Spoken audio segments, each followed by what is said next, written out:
What makes it school of the future? We always say it was founded as a school of technology 20 years ago, but that's not really what makes us distinctive.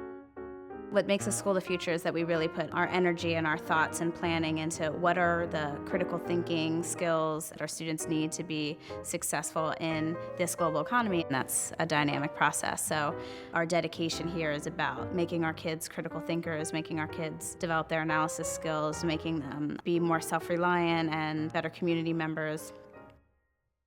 I think that what you assess ends up being what you teach, and especially in like a political landscape such as ours right now that's really valuing assessment, our school has really had to figure out how do we contextualize this push for assessment in our school that's always had particular values of what it means to be a good school.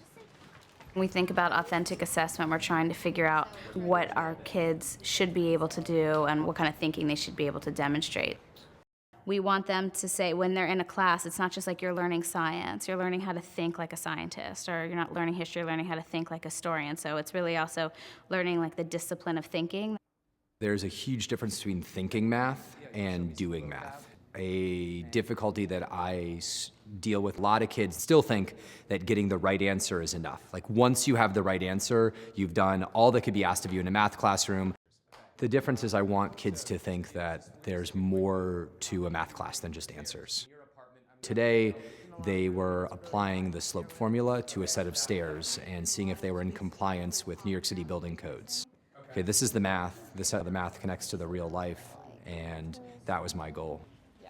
The thing the kids struggle with is when they don't feel like they're making progress at school. And so the more that we can assess them to make them see their progress that they're making in a way that empowers them, the better that they do academically and the more invested they are.